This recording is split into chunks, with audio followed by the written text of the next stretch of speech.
What if the massive stones of Baalbek were never moved the way historians thought? For centuries, these enormous blocks, some weighing hundreds of tons, have fueled one of archaeology's greatest mysteries. How did ancient builders quarry, transport, and position them with astonishing precision without modern cranes or heavy machinery? Now, scientists believe they've finally uncovered a crucial piece of the puzzle. New analysis of Baalbek's colossal stones is revealing how ancient engineers may have turned seemingly impossible physics into practical construction methods. But the deeper researchers looked, the stranger the evidence became, and it may completely change how we understand this ancient engineering marvel. Before the reveal, hit like and subscribe. What scientists discovered next shocked everyone. Welcome back. Today, we're heading to a hillside in eastern Lebanon, to a site the locals call Baalbek. If you've never heard of it, that's honestly part of the problem, because what's sitting on this hill should be one of the most talked about archaeological sites on the planet. Picture a massive temple complex, towering Roman columns still standing against the sky, and underneath all of it, a foundation built from stones so large that modern engineers still argue about how they got there. 3 of these blocks, known together as the Trilithon, each weigh somewhere around 800 to 900 tons. They sit stacked in a wall 23 feet off the ground, fitted together so tightly that for centuries visitors assumed it was simply impossible for human hands to have done this. And here's the detail that turns this from an engineering puzzle into a genuine historical mystery. The Romans, who ruled this site and built the temples on top of it, were famous for documenting everything. Aqueducts, roads, the Colosseum. They left records, inscriptions, and receipts essentially for almost every major project they undertook. But about the biggest stones ever placed by human hands anywhere in the classical world, total silence. Not one inscription, not one boastful account, nothing. So the question that has haunted researchers for well over 100 years is simple to ask and brutally hard to answer. Who actually moved these stones and how? Today, we're going to walk through exactly how scientists finally cracked it. Not through speculation, but through evidence. Just how impossible this should be. Let's actually sit with the scale of this for a second, because numbers like 800 tons don't mean much until you put them next to something real. The largest stone ever moved using modern construction machinery weighs around 340 tons. At Baalbek, the smallest of the 3 Trilithon stones is already more than double that, and that's not even the biggest stone on the site. About half a mile from the temple, there's a quarry where the stone was originally cut. Sitting in that quarry today are 3 enormous blocks that were never even moved. The first is called the Stone of the Pregnant Woman, weighing close to 1,000 tons. Nearby is the Stone of the South, discovered in the 1990s, weighing around 1,200 tons. And in 2014, archaeologists uncovered a 3rd block, now called the Forgotten Stone, estimated at close to 1,500 tons, heavier than anything the ancient world is known to have moved anywhere else on Earth. Local legends grew up around these blocks, long before anyone had scientific tools to study them. One story tells of a pregnant woman who claimed to know the secret of moving the stones in exchange for food, which is where the name comes from. Other tales describe supernatural beings responsible for cutting them loose from the earth. These stories aren't evidence, but they tell you something important. People have been standing in front of these blocks for thousands of years, utterly baffled, trying to make sense of what they're looking at. Modern engineers have tried to run the numbers properly. One widely cited estimate suggests that moving a stone weighing around 550 tons across flat, level ground would require more than 500 people working with coordinated pulley systems. Flat ground. Now factor in that Baalbek stones needed to travel uphill, over rocky terrain, and then be lifted 23 feet into the air with millimeter precision. Some engineering estimates for that combined task run as high as 40,000 workers, more people than the entire population of many ancient cities. So before we even get to theories, understand this. What stands at Baalbek isn't just impressive. It sits so far outside the known engineering capability of the ancient world that for decades, serious researchers didn't know where to even start looking for an answer. The theories that came before the answer. Naturally, when you're staring at something this improbable, explanations start piling up, some grounded, some wild. The oldest theories are steeped in legend. Some local traditions credited the biblical figure Cain with building the site during his wandering exile. Others claimed Nimrod commanded giants to construct it as part of the Tower of Babel project. Stories of the Nephilim, giant beings described in ancient texts, also attached themselves to the site over centuries of retelling. In the modern era, the theory that captured the most attention was the ancient astronaut hypothesis, the idea that only beings with technology far beyond anything humans had could have cut, moved, and placed stones of this size. Writers like Graham Hancock and Zechariah Sitchin popularized versions of this idea, pointing to the Trilithon as proof that something or someone from outside conventional history was involved.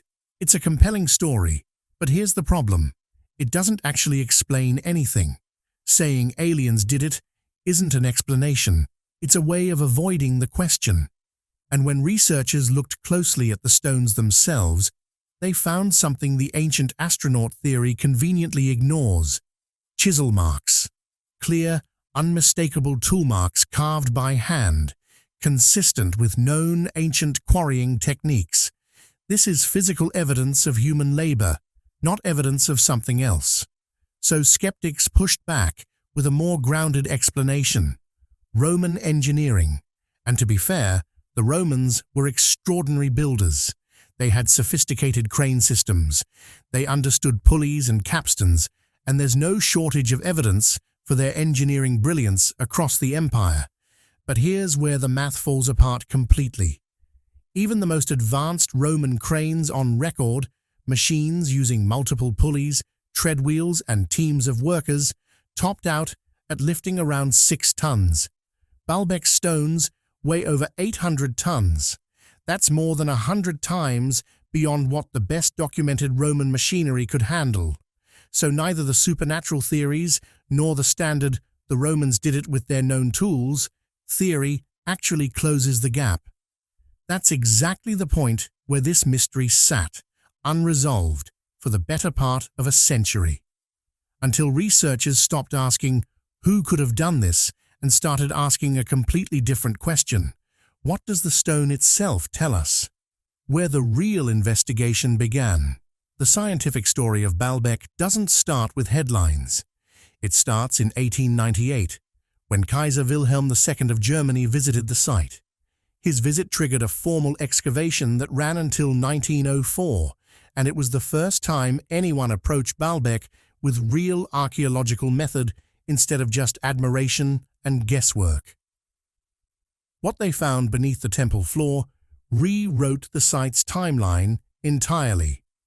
Layers of settlement stretching back to the Neolithic period, suggesting people had been living on this hilltop as far back as 9,000 years before the Common Era. That means human activity at Baalbek predates the pyramids of Egypt by thousands of years. This wasn't just a Roman construction site, it was sacred ground long before Rome ever existed. That discovery mattered enormously because it explained the Roman silence in a completely new light. If the foundation and the massive stones were already there when the Romans arrived, if they were simply building their temple on top of something ancient rather than constructing it from scratch, then of course the Romans didn't document how those stones were moved. They didn't know either. The next major breakthrough came in 2004, when Lebanese University partnered with the German Archaeological Institute for a detailed study of the quarry itself. Digging through the site, they uncovered pottery fragments marked with cuneiform writing, dated to somewhere between the 6th and 4th centuries before the Common Era, placing Persian activity at the site. It confirmed that multiple civilizations, not just the Romans, had a presence here across an enormous span of time. But the discovery that actually started cracking the engineering puzzle came from German researcher Margarete van Es. She studied exactly how the ancient quarry workers cut these stones loose from the bedrock, and what she found was remarkably clever. The builders didn't fight the rock. They worked with it, cutting along the stone's natural fissures, the existing weak points between mineral layers, which allowed them to separate enormous blocks cleanly without shattering them. This wasn't just a curiosity, it's the same fracture-following technique found in other confirmed Roman engineering projects, including the well-documented Pont du Gard aqueduct construction in France. In other words, this was a known, verified part of the Roman engineering toolkit, just applied here on a scale nobody expected. For the first time, researchers weren't just staring at an impossible result. They were looking at evidence of an actual method, the blueprint and the Jerusalem connection. Here's where the story gets even stranger and even more convincing. During those early excavations, researchers found something almost nobody talks about: an architectural blueprint, carved directly into the stone floor of the temple's great courtyard. Not a rough sketch. A precise, scaled floor plan, drawn out at a ratio of roughly 1 to 12.6, mapping part of the hexagonal courtyard before it was ever built. Think about what that actually means. This wasn't a project built by trial and error. Someone planned this in meticulous detail before a single block was placed. Every angle, every measurement, calculated in advance. Whether it was a functional guide for the construction crews or a kind of permanent signature of the architect's skill, it tells us the same thing. This was the product of careful, deliberate engineering minds, not brute improvisation. Then researchers turned their attention to Podium 1, the massive platform supporting the site's remaining standing columns. When they compared its construction style to other known ancient sites, they found something that raised eyebrows across the archaeological community. The stonework at Podium 1 was strikingly similar to Herodian architecture found in Jerusalem, built during the same general era. The same alternating pattern of header and stretcher stones. The same distinctive drafted margin stone dressing. Even the average height of each stone course matched almost exactly at 3.6 feet. That's far too specific to be coincidence. It strongly suggests either direct involvement from builders trained in the Herodian tradition, or at minimum, a shared engineering lineage connecting these two major sites across the ancient world. Baalbek wasn't built in isolation. It was part of a broader network of construction knowledge stretching across the region. 11,000 years of history. To really understand why this site ended up the way it did, you have to see it through the lens of just how long people have been coming here.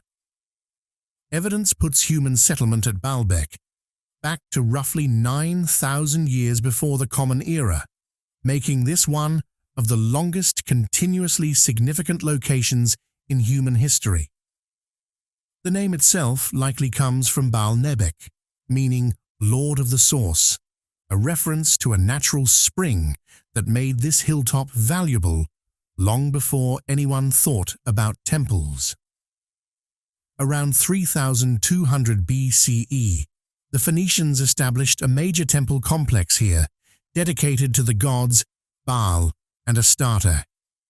Traces of their original temple still sit beneath the later Roman construction. Under Phoenician control, Baalbek became a genuine pilgrimage destination, drawing worshippers from across the ancient world. And notably, many researchers now believe the Trilithon and the other massive foundation stones may actually date back to this Phoenician period, not the Roman one at all. When Alexander the Great swept through the region in 334 BCE, he renamed the city Heliopolis, City of the Sun.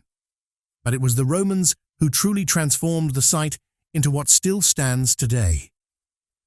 Pompey arrived in 64 BCE. Julius Caesar made it an official Roman colony by 47 BCE.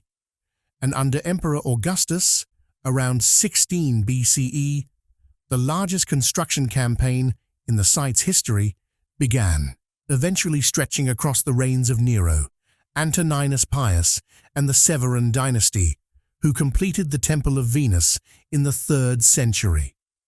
Then Christianity arrived, and everything changed again. Constantine's conversion halted new construction. Theodosius went further, tearing down pagan statues and converting sacred spaces into churches. By 637 CE, the site fell under Muslim rule and became a fortress, which is why locals still call it Qalat Baalbek today. Dynasty after dynasty, the Umayyads, Abbasids, Fatimids, and Ayyubids all left their mark on top of foundations none of them had built. Every single civilization that occupied this hill inherited the same mystery, and not one of them ever claimed credit for the original foundation stones. So how did they actually do it? Now, let's put it all together, because this is the part everyone actually came here for. The old theory of simple wooden rollers and ramps sounds intuitive, but it collapses under real-world testing. Experiments trying to replicate similar techniques, including attempts to move a small Stonehenge-sized replica stone, ended in the load sliding sideways uncontrollably on inclines or tipping over entirely.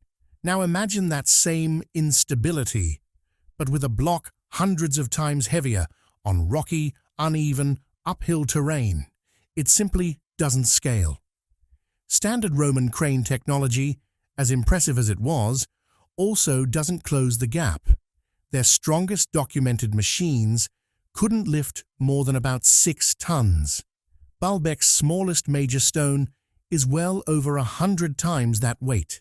No combination of pulleys, capstans, or tread wheels documented anywhere in the Roman world gets you to 800 tons, let alone 1,500.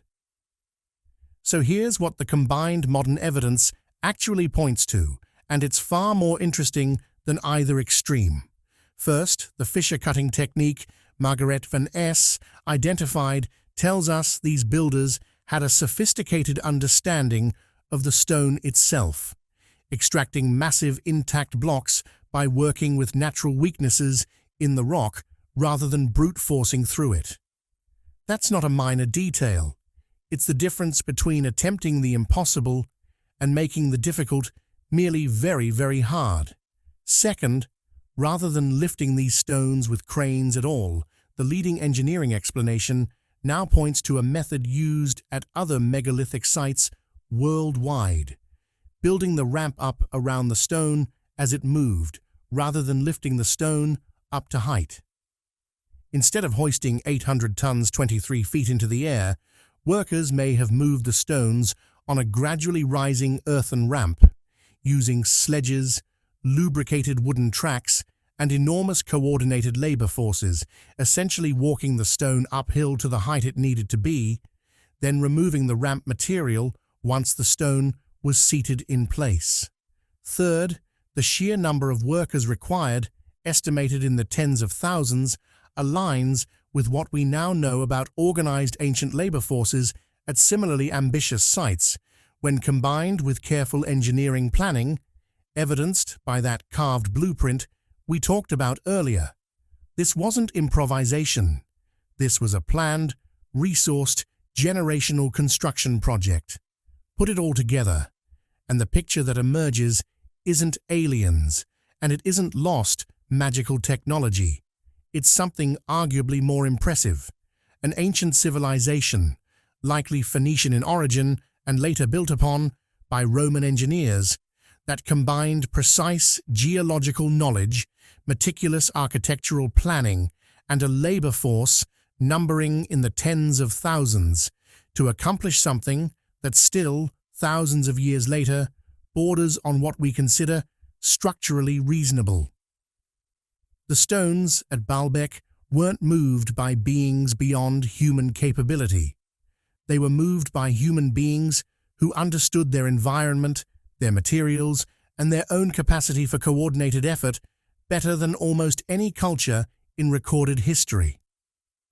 So the next time someone says ancient people couldn't possibly have built something this massive without outside help, remember the evidence carved into the stones at Baalbek. They absolutely could. But one mystery still remains, and it keeps researchers returning to this site. If moving stones this enormous was so difficult, why use blocks this massive at all? Smaller stones could have worked just as well structurally. So, why did scale matter so much to the builders? That's something science still hasn't fully explained. If you enjoyed this deep dive, like the video and subscribe. We're only getting started uncovering the ancient world's greatest engineering secrets. See you next time.